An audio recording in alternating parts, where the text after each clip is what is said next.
Well, howdy, everybody, and good morning, and welcome to today's Sierra Forum. My name is Jason Mark. I'm the editor-in-chief of Sierra Magazine and the host of these regular webinars, which gives you, Sierra Club members, supporters, and activists a chance to hear directly from our staffers and our allies and partners about the work we're doing to protect clean air, clean water, a stable climate, and wildlands and wildlife. Today, we're going to do 20, 30 minutes of conversation among the panelists, and then we'll leave plenty of time for Q&A afterwards so we can hear your questions and have more of a discussion. If you got a question just here in the Zoom webinar, drop it in the Q&A box you see at the bottom of your screen. So today we're talking about gas. It wasn't all that long ago that a lot of environmentalists, including, I have to say, some of the leadership here at the Sierra Club, thought that gas could be a kind of bridge fuel from coal to renewables. Nearly a decade and about 315 gigatons of global greenhouse gas emissions later, most grassroots environmentalists have come to believe differently in gas they say as a proverbial bridge to nowhere. Fugitive emissions pollute the atmosphere, extraction via fracking threatens groundwater and slices up landscapes. And so in response to these threats, a vibrant community activist movement has sprung up to try to halt the gas industry. From New Mexico to Colorado's Front Range, where residents are fighting new fracking wells, to Appalachia, where fights against the Mountain Valley Pipeline and the Atlantic Coast Pipeline have led to civil disobedience by landowners. People across the country are mobilizing against the gas industry. Well, why exactly? What are they doing and how? Well, we got a rock star panel here today to walk you through the ins and outs of the gas industry and the efforts to transition away from this dirty fuel. We got Kelly Martin coming to us from Asheville, North Carolina, she is the director of Sierra Club's Beyond Dirty Fuels campaign. We've got Holly Bender in Wisconsin. She's the director of the Sierra Club's Beyond Coal campaign. And from our partners at Earth Justice, we've got Kim Smosniak. She's the managing attorney of the Clean Energy Program at Earth Justice in Washington, D.C. I'm talking to you from the traditional Ohlone lands here in what we today call Oakland, California. So Kelly, let's start with you. We know that renewable energy has become cheaper in many markets compared to fossil fuels. So I guess the question is, why is gas industry expanding and how is gas use on the rise? Sure. Thanks, Jason. And thanks everyone for tuning in today. So unfortunately, since the advent of fracking, gas production in the US is at an all-time high. Gas production has been exploding and is set to continue to expand. Yet we know now that it'll be faced with staunch resistance. The US is now the largest gas producing country on the planet. We're producing more gas than Russia, than Saudi Arabia. And we are unfortunately projected in the next decade to account for 60% of the expansion of production of oil and gas is expected to come from the US. That's in places like Pennsylvania and Ohio and New Mexico and Texas, places where communities are impacted by the water and air pollution from fracking. And where all that gas is going because of this production, there's a glut of gas on the market. And where that's going is about a third of it to power plants, about a third of it for use in our buildings, in our homes, and in commercial buildings for heating, for cooking, things like that. And about a third is for industrial uses. That is for the production of petrochemicals and plastics. And there's also a really big push right now to build out new export facilities to take all this gas that's being produced in the US that's creating a tremendous amount of harm and send it overseas. And what we know is that this gas production is absolutely incompatible with addressing the climate crisis. Methane, 87 times as potent of a greenhouse gas as carbon dioxide, and over the short term, which is precisely the time we need to act. So that's why we're all here today, and that's why we're resisting the gas industry, is because we need to address not only the pollution from fracking, but also to stop the climate crisis. Forgot that I was mute there. I just want to dig in a little bit more to one thing you said, because it's so stunning, and I think it's really important that people understand it. The U.S. is now the world's biggest gas producer. I mean, that's crazy. I think for like decades it was Russia. Russia was the biggest gas producer. Now it's the United States. I mean, there really is, if you read the industry press, there's something of a glut of gas in this country, and they're actually having to go kind of find new markets and create new products to use all this stuff, right? Absolutely. Yep, and we're the largest oil producing country on the planet as well. And like I said, that's projected to continue to expand. And so the U.S.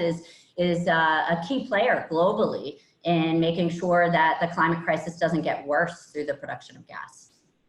I'll just add on that note. So if you overlay a map of where there's a growth in the industrial processing of gas into things like plastics, if you overlay a map of the places where there's increased export terminals, and then you overlay on top of that also a map of where new gas power plants are proposed, you see a common theme that those are proposed for gas producing areas. Things like the Appalachian Basin, Marcellus, also the Permian in Texas. That's not a coincidence. The industry is rapidly looking for ways to sort of export the gas. Sometimes it's exported as gas into a pipeline, and sometimes it's exported as power from a power plant into the transmission system, and sometimes it's exported on a rail car as plastic pellets. And so, what Kelly is really just framed up so well is that we have to be thinking about the interconnectedness of these sectors because the industry is looking for growth everywhere, and we have to stop that growth in all of these sectors. And Holly, I'd love you to talk a little bit more. So you work mostly on coal, which obviously for many years was it has been the main target, certainly of the Sierra Club's work, but a lot of other environmental groups work because of its greenhouse gas intensity. And so tell us, why gas is equally problematic as coal is. Kind of walk us through it. Yeah, so there's been this sort of myth that, if you look at gas, it's better than coal, and isn't that an incremental step? And the answer is no, it's absolutely not an incremental step. And there's a couple of reasons why. Kelly mentioned the potency of methane. And so one of the first things that we had to do when we really got clear about why we needed to tackle gas, particularly in the electric sector where I do most of my work, we had to do the carbon math. We had to do the global warming math, and we had to go back to the drawing board to make sure we were not missing a piece of that puzzle. And if all you do is look at carbon, you do miss a huge piece of the puzzle. So then we equalized our calculations. We created what is called in the industry as a CO2E, a CO2 equivalency test, to allow us to put gas power plants and coal plants on more equal footing when you look at their greenhouse gas impacts across both the emissions at the power plant and then upstream, which is a huge part of the emissions profile from a gas power plant. So once we did that math and we came up with a CO2E equivalency, gas power plants and coal power plants are actually largely similar in their emissions profile from a greenhouse gas impact basis. And the other part of that story is that as coal plants retire, the emissions from coal plants are going down, and as gas plants come online, emissions are going up. And so very quickly, we're actually seeing even just a simple CO2 basis, emissions from the gas power plants in the United States electric sector are surpassing and overcoming coal. So if you leave this webinar with one piece of information, it is not that gas is a better bet from a climate basis. The climate math will not work if we don't get serious about gas. And then the other thing about that question is that it presupposes that the right juxtaposition is coal versus gas, and I'd ask us to challenge that framing at the outset. This is not a fight between coal and gas. This is a fight for the future of the electric grid, and that fight has to be won by clean energy. We cannot succeed in reducing warming to the levels that we have heard about from scientists across the globe, including the International Panel on Climate Change, which has told us we have to remain below a certain amount of warming. That math also doesn't work if we don't get serious about gas. And that requires us to skip it on our way to clean energy. So again, reframing the narrative, this is not about coal versus gas. This is about gas versus clean energy. All of the market space that's taken by gas at this point in time is market space that needs to go to clean energy. And, I just want to highlight one thing for listeners and viewers that Kelly said earlier when we're talking about CO2 equivalencies. Sometimes you see in the press people say, oh, methane is 20 times more heat trapping, but that's like on a 100-year scale. And in 100 years, we're all toast. And I think I just want viewers to take away this idea that really methane's like 80 times more heat trapping if we're going to do it in the scale or the time frame by mid-century that we need to take action. So it's a really potent greenhouse gas. Kim, I'd love you to talk a little bit about what you all there at Earth Justice are doing in order to confront the gas industry and to accelerate this transition to renewables. Thank you, Jason. And just for folks who aren't familiar with us, Earth Justice, we use the power of law in our fight on behalf of our partners and clients. And Sierra Club is one of our core partners and sometimes our clients in this work, including in the gas work. And so I thought I'd just tell you a bit of a story about one of the great cases that we have that is really where the gas plant fight is the center in working closely with the community. So in New Orleans, we're facing a fight on behalf of communities. They had already seen one power plant shut down that was already impacting communities. This is groups that include people of color in the community, Vietnamese Americans, a very diverse community that had already been facing a lot of the impacts of the fossil fuel extraction and burning in their communities. And so they are on the front lines of this fight. And so their utility proposed to build a gas plant, again, smack dab in the middle of a floodplain and in a place that would directly impact communities. And working with those community partners, we've been opposing that gas plant fight. I mean, here's a case where the power of the law really has been critical to making the difference. One of the things that played out in this is that the utility was really using some underhanded techniques in order to try to advance their case for the gas plant. Now, this is a gas plant that they don't need. It's going to cost people more and going to burden them with pollution. But in order to get supporters in the room for this proposal, the utility literally hired actors to show up. And so fortunately, our smart lawyers on the case, they know that the Louisiana Constitution and an open meetings law requires there to be access for the real legitimate community members. They have the right to be heard about how this gas plant is going to impact their lives. But because of those paid actors, literally some of our clients were locked out of the room. They didn't have a chance to be heard. They didn't have a chance to oppose that gas plant. And so even though the city council, who makes the decisions about building the plant, ultimately approved it, we were able to bring a court case that struck down that decision because we didn't have access to the room. Our clients were locked out, and because the utility was playing these dirty games of hiring folks to show up and support the gas plant. So it's just one great example of how when you put the community in the center of your fights, you can even take on utilities who have a tremendous influence with local regulators and win the day.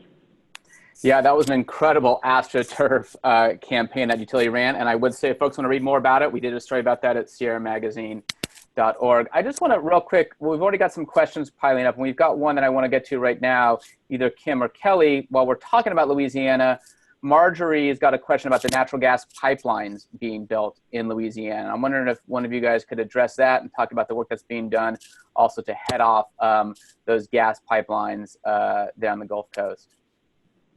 Yeah, absolutely. It's a big point. Thanks, Margie, for making sure we mention Louisiana. There's absolutely a huge build out of gas pipelines, particularly to try and facilitate that export market, which is so critical that we stop. So I know of one huge one right now, the Delta pipeline that is just getting proposed. I'd love to partner with you on helping to fight that. So just a reminder, we'll keep the conversation with Holly, Kelly, and Kim going for a little bit longer, but if you've got a question, just drop it there in the Q&A box. So we heard from Kim there about the work that's happening in New Orleans and Southern Louisiana, but I'd love to hear from, I think, let's start with Kelly first about some of the other community regional efforts we're seeing to transition away from gas. Maybe you can talk about some of the successes you've seen in battling the gas industry. Sure. Well, I live in North Carolina, and so one of the exciting fights here has been against the Atlantic Coast Pipeline. So this is a proposed fracked gas pipeline, 500 miles, that would start in the fracking fields of West Virginia, cut over the national forest, and come down into Virginia and North Carolina, supposedly to feed new power plants, although the studies have shown that that electric generation is not needed for gas. We don't need the gas for that. And this has been just such an inspiring and tremendous story of grassroots resistance. The Sierra Club actually came to the fight after communities were already leading against this, saying we don't want the pipeline because we know it will facilitate a continued gas extraction, but also because we don't want the pipeline cutting through our family farms or through the national forest. And this has been the type of fight where hundreds of people have showed up at every public hearing, both on the state level and federal level, where there has been media coverage after media coverage. Sierra Club and our partners have come to the table to bring legal support and to mobilize our digital activist base to support where the communities are leading in resistance to this pipeline fight. And the two kind of notable things, one really exciting, the Atlantic Coast Pipeline is currently stalled indefinitely. In fact, the fight is going up to the Supreme Court over who has jurisdiction to give a pipeline a right of way across the national forest, but it's also held up on multiple other legal cases. But I think even the bigger story right now is that this has shifted the narrative on gas. The governors of North Carolina and of Virginia can't go anywhere and talk about clean energy or energy plans without hearing about the frack gas pipeline and the Atlantic Coast Pipeline or Mountain Valley pipelines that are proposed to come through their states, that people are demonstrating their resistance to gas on many different reasons and many different fronts, to the point where it's become a story and a political hot button to be able to grapple with the impacts, the pollution impacts and the climate impacts of gas. And so that's the kind of work we're building and that we want to support and build across the country, because ultimately, if we're going to take this industry head on, this industry that has spent a tremendous amount of time and energy building up its image as clean and as reliable and affordable and natural, then it's going to take us undermining that narrative and exposing it as being risky and unsafe and polluting industry that it is. And that's going to take confrontation on lots and lots and lots of different levels.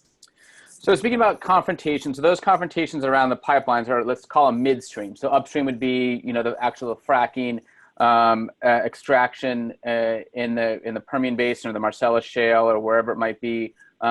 And then we've got kind of the more downstream stuff would be when it gets to the power plants. So Holly, maybe you can talk about some of the work that's been happening state by state to try to confront or to halt proposed gas plants. Yeah, so Kelly just teed up a couple of things that are really relevant to the power plant fights. You know, this perception that gas is really affordable and that it's reliable. And we're rebutting both of those state by state in specific instances where gas plants are being proposed. And I can share a couple of examples about how we're doing that in some of these proceedings. So I'm going to use Indiana as an example for all of you out there who are tuning in who do not live in super progressive states with 100% clean energy mandates. We are doing this work in the trenches. It's one of the things that's great and unique about Sierra Club, and we are doing it in states like Indiana. In Indiana, 2 utilities have proposed large coal retirements, and as part of their analysis of replacement, one utility did an analysis and they proposed a large gas plant, an enormous new gas plant. When they took it to the regulator, the Indiana Utility Regulatory Commission in Indiana, they got slapped back by the regulator in an unprecedented move where the regulator said, what you have put in front of us is an enormous investment in fossil fuel infrastructure at a time that clean energy prices are already lower and are trending lower than your projected proposal. Not only that, the sort of unknowns of this kind of investment that has usually a 40-year life at a time of rapid change in the sector is really risky and bad for customers. Essentially telling the company to go back to the drawing board and come up with something that actually harnessed the low cost of clean energy and changing technologies. A different utility in Indiana took the step of doing that analysis before going into the commission and found that gas actually was a terrible bet and that all of their modeling suggested that replacing coal with clean energy was the lowest cost way to serve its customers. Now, this is Indiana, a state that is culturally invested in fossil fuels. And then just hot off the presses today, there was an Indiana state task force that came out with the pretty stunning conclusion that as Indiana retires its aging coal fleet, it will save $12 billion by skipping over gas and going straight to clean energy. There is still a savings if you compare skipping to clean energy to sort of a blended gas and clean energy approach. These kinds of studies are happening everywhere. This is not a one-off. This is not unique to Indiana. This is the kind of trend that we're seeing all across the country, directly rebutting the gas industry's claims that they are reliable, they're the only thing that can replace a coal plant, and that they're necessary to support clean energy. That's just not true. And when we're actually doing the work of analyzing clean energy, utilities that are doing the right way are finding that clean energy can serve all of their needs. It is affordable, it is reliable, it is clean, and it can do everything a gas plant can do, only better. So obviously, all of these different fights, upstream, downstream, state by state, utility by utility, are hugely important. And it can also feel sometimes like whack-a-mole. So I'm wondering, Kim, if you could talk about the work at the federal level to try to also address this from a national perspective and how that federal work can help to reinforce and support that work at the state level that's happening kind of utility by utility or project by project. Absolutely. And so one of the things that's important to understand as we talk about the work that's happening at the federal level is while across the country, most decisions about whether to build a power plant are decided at the state level. However, there are these regional markets that exist largely in the Northeast, but in places throughout the country. And those are important sources for investment in new technologies. These are processes, these are markets where really the lowest bidder should be the one that gets the one who makes the money in the market. And so really clean energy should be the technology that's winning in these markets. And the bottom line is that there's a federal energy regulatory commission that helps to oversee the rules for those markets. And unfortunately, the way that the rules have been written, it's really slanted towards traditional generators. It's really something that looks at, they're buried into the rules. It's thinking about, are you burning fuel? And those markets work best for those kind of generators that rely on fuels. So unfortunately, we just haven't seen the transition that we're seeing in places like Indiana happen in some of these regional markets. Even though these are regional markets encompass some of the states that have some of the most ambitious clean energy goals. So we know that the only way that we're going to be able to actually achieve 100% clean energy is if we also transform those regional markets.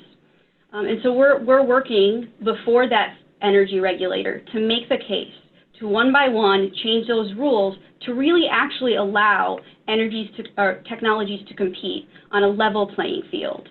And one of the really fantastic examples of what's happening is around storage technology. That's a key technology that we're seeing having a greater and greater role in the power sector. It is now a technology that's not the technology of the future. It is here. It is being used in many places throughout the country, and it is increasingly affordable. But we haven't even begun the process of fully integrating that technology because these rules are not yet level. So that's one of the exciting new areas of work that we're doing is on fighting to make sure, for example, storage technology can compete against other types of generation.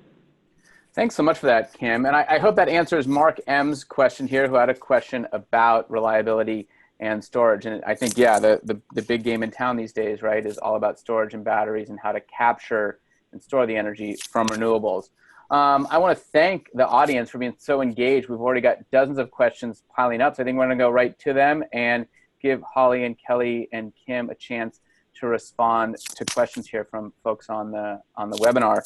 I got two questions, one from James in Pennsylvania and one from Ann in Michigan, about laws that we've seen or attempts to pass laws that would criminalize or put in place new penalties for protests, and especially protests that are associated with oil and gas projects. We saw a really worrisome one out of North Dakota. There's been some other ones that have been passed. So I'm wondering if one of you could address these protest criminalization bills that have been either proposed or passed in a lot of states. I can try to address this. I mean, these are very concerning. The critical infrastructure bills that would criminalize dissent are something that we are actively concerned about, and working on our state-based teams are working to minimize the harm from these bills and try and stop these bills from being passed. And then we also are working to engage in where we can, where they're being applied, to support folks that are up against these kinds of, face this kind of threat from criminalizing dissent, because we know that it is absolutely vital that we have public participation in resisting the build out of the fossil fuel industry. And that means people speaking out against new oil and gas infrastructure without harm of their voices being silenced or of their opposition being criminalized. So thank you so much for that, Kelly. Speaking of opposition and how it's sometimes criminalized, we got a question here from Robin in Pennsylvania, who's got a question about eminent domain. So obviously there's been a big issue on some of those gas pipelines in the Southeast. There's a big issue in the highly controversial Keystone XL tar sands pipeline with landowners in Nebraska complaining about the use of eminent domain. So I'm wondering if any of you, and maybe Kim as the attorney, you can juggle part of this if you know, but what are the kind of rights, if any, that landowners have to try to stop these projects when they cross their properties? So I have not worked a lot with the eminent domain, so I'll offer it to my fellow panelists if they want to take a first crack. I can, if you'd like. I'd love to hear from y'all as well. But unfortunately, so gas and oil pipelines are regulated differently. So the rules that apply to oil pipelines are different than those that apply to gas. And on gas pipelines, because when they cross state lines, like Robin is saying, they can use eminent domain to build a gas pipeline, including, like Robin is mentioning, for exports, which is absolutely egregious that people's land can be taken to construct a pipeline in order to export gas or export petrochemicals or gas liquids overseas. And this is something, there is actually a big resistance that is growing from organized landowners. We definitely see it on the tar sand side with Keystone XL, but also on the gas pipeline side. And it makes for some really strong, unlikely allies where environmentalists can come together with landowners or more conservative folks on the in our communities to be able to resist the taking of private land for corporate gain. And I think that in time, we will see some of those changes at the regulatory level as well. But it is certainly something that makes our work more difficult right now. Yeah.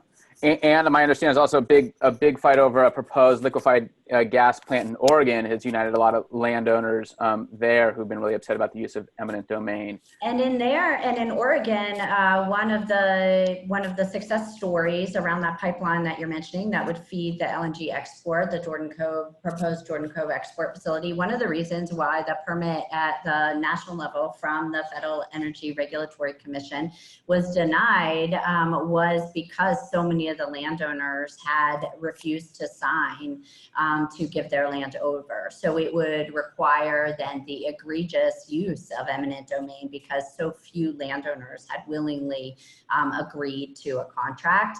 And so I think that's the type of work we'll see, and we are continuing to see that kind of organizing in some of the more conservative states in the country. Jason, I'll just add in here, I know that there has been a really important elevation of this issue at the court level that I would share with folks. This has been a case in which the folks building the pipelines have been pretty egregious. You know, there have been challenges from the landowners affected by eminent domain. They're facing losing their homes, and they'll file a complaint with a regulator telling them that the process hasn't been lawful and that they need to be heard. And the federal regulator has allowed construction to proceed, people's homes to be bulldozed before they will answer that complaint. And it's gotten to such a point that we've heard courts who are bound by prior precedent and haven't yet been able to reverse the limits that they have, but have raised the cry that this is outrageous and they cannot believe the federal regulator is allowing this kind of behavior to go forward.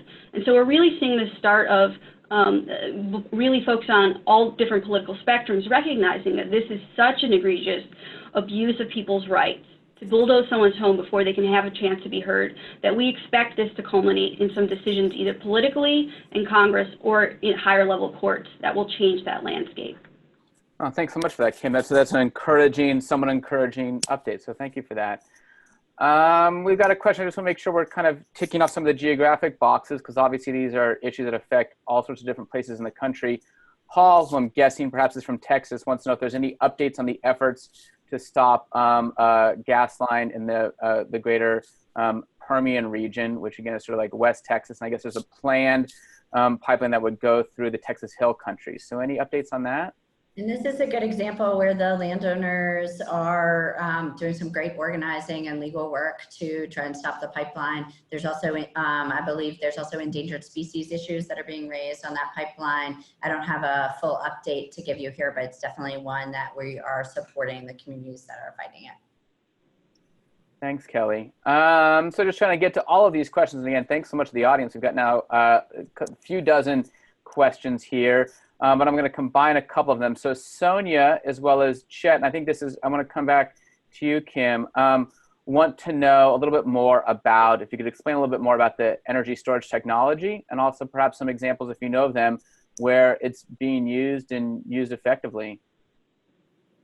Yeah, absolutely. So when we talk about storage technology, it can be a wide range of things, but the newest technology that's developing is battery storage. And so when you think about electric vehicles, that's a very small scale application, but these can be built at very large utility scale as well. And so that is really the new frontier. As battery technology is being used in more and more types of applications, from vehicles to very large scale, it is becoming much cheaper and much more easily used in combination to support power sector. And so the very simple version of this can be, building a large battery that is available, can be charged with solar power when it's cheap, when it's available, and then can discharge when you no longer have that solar resource. And so that keeps power cheap. It makes it accessible when you don't have renewables that are available during that particular time of the day, and it can really help balance out the system. So it's a tremendously useful resource. But if you start to think about this at the next level, not just at utility scale, but you start to think about once we have an entire electrified economy where we have, different appliances in our house, maybe our gas heater, or our vehicle that is charging, connected to a plug. Those are all batteries that can also help to balance the demand and supply in the system and can really work as kind of a way of making sure that our energy needs are met at all times of the day. So the future of the system could look very different from where it is today, whereas the history of the system has been built around this idea that we need very large, concentrated, huge power plants that are also emitting. Now we have all these diffuse, smaller ways of delivering power. And the advantage of that is also that where do you need power? You need power close to homes. And where are all of these different storage facilities? They can be also located quite close to the home. So in many ways, they're even more resilient than the big power plant model. And certainly something we're talking a lot about here in California with these rolling force blackouts because of fire risk. And if we had a more distributed energy system, if people had those batteries in their homes, they would be more resilient when the major utilities have to shut down power. So we were talking earlier about the glut of gas and how there's just like so much gas that's being produced. So I do want to talk a little bit about the demand side and addressing the demand side of the equation. We've got a question here from Michelle, who wants to know about these efforts that we've seen starting here in California, but now spreading around the country to change the zoning ordinance, or the building codes, I guess I should say, to not allow any new gas hookups in new buildings. And I guess according to Michelle, there's also an attempt to do that now in Massachusetts. So Holly, maybe you can address that and the work that the Sierra Club and others have been doing to try to electrify homes and to prohibit new gas hookups. Yeah, absolutely. So as we talked about earlier on, gas is really diffuse in our economy, and 30% of our gas consumption is in our homes and buildings. So it's a huge opportunity to reduce gas. And it's also the place where we most intimately interact with gas. People are comfortable with gas, turning on their stove and cooking dinner. And so it's this amazing opportunity to really do that narrative shifting and educate people about the impacts of gas in homes and buildings. So the work around electrifying our buildings is really exciting. It is starting in places like California, Massachusetts, and it's really catching on quickly. The work involves, starting kind of at the stopping new hookups. The gas industry hooks up one new gas meter a day, or I'm sorry, a minute. And so there is this incredible appetite for growth, and we have to stop that growth first. And so a lot of these ordinances are around stopping new hookups and saying, we're not going to continue to perpetuate the problem of our reliance on gas. Let's stop building new homes and buildings that need gas. We'll build fully electric buildings. So that's where we're starting. That allows us to harness the solutions that we have in the electric sector around clean energy and do a direct replacement of a fossil fuel for a clean resource in electrification. So we'll start in the new buildings. A really important part of this work too, because not everyone is able to just go out there and buy a new water heater and a new space heater and a new stove. A lot of this is about embedding policy incentives to ensure that we're starting in the places where we can reduce gas use and reduce people's bills. So that means thinking about policies that allow for starting with rentals, where people don't necessarily have the power to change out their stove, but landlords do. And together, landlords have a lot of buying power, ensuring that we're swapping out old stoves, old water heaters for renters, which has the dual impact of a lot of scale in apartment buildings, but also the impact of, especially in low-income housing, reducing people's gas bill immediately. In places like California, gas requires a tremendous amount of infrastructure investment in the billions and billions of dollars. Gas bills have been going up, not just because of the cost of maintaining that infrastructure over many decades. And so if we can stop using gas in our homes, we also reduce the financial impact of those increasing costs, and we deliver the savings to customers who can realize the savings quickly. So there's a lot of things that people can do on their own to replace out their own appliances. And this policy wave that we're seeing started in California is really starting to take form elsewhere. And I think it's important to point out it also avoids some of the transmission dangers, right? Like the San Bruno gas pipeline explosion that killed dozens, a pipeline explosion in Massachusetts, I think earlier this year, in New York City. I mean, sometimes these lines go afoul and they blow up. Yeah, I mean, gas is highly volatile, and it's also very polluting. And so there's been a couple of studies that suggest that the indoor air quality in homes that use gas would be illegal if it was measured outside. That's how bad it is. For air quality, it increases risk of asthma significantly, particularly in children. So yeah, there are lots of very real reasons to get gas out of our homes. Thanks so much for that, Holly. That's super encouraging update. Kim, I got a couple questions about legal stuff I'm going to bundle for you. So a question from Gail, who wants to know how effective is the Clean Water Act in trying to stop the construction of pipelines? And then bundling another question here from Margie, who wants to know about if there's been any class action type lawsuits from people who've been able to come together and sue over perhaps surface water pollution or groundwater pollution due to fracking operations.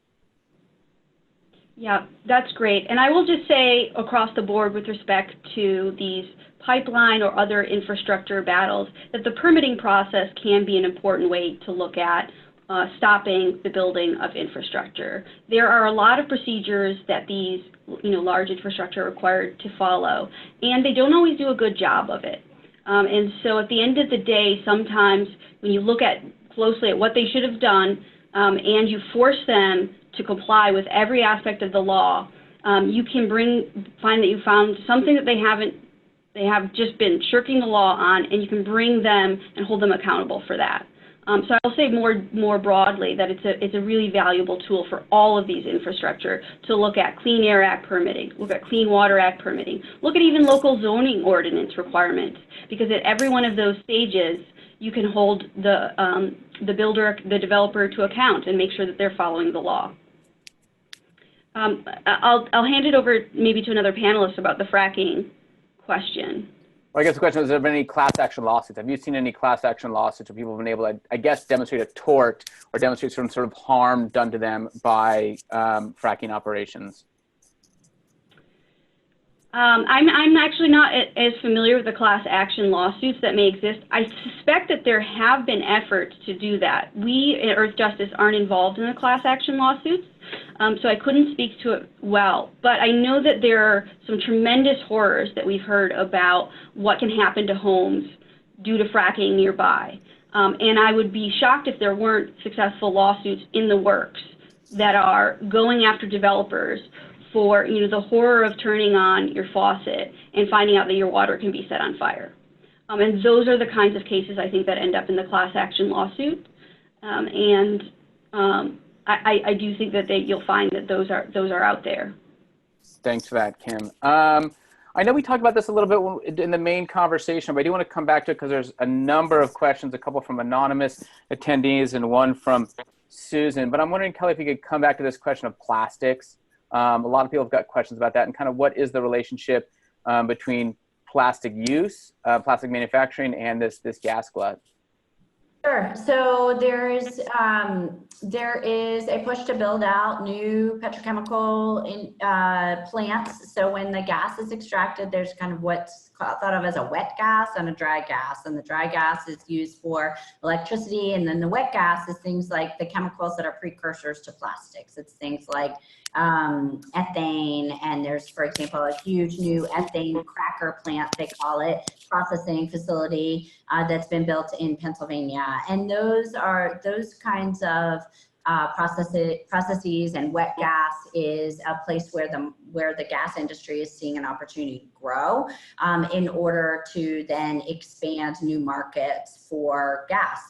And I think there's a real exciting opportunity to connect globally with plastics, folks that are concerned about plastics for other reasons, for oceans pollution or for single-use trash and the pollution that's caused there. And also, there is a global network that the Sierra Club is part of called Break Free from Plastics that's connecting these dots from fracking for the raw material that goes into the plastics, the refining and the pollution that's caused at the facilities to produce plastic chemicals or plastic plants, all the way to the end use.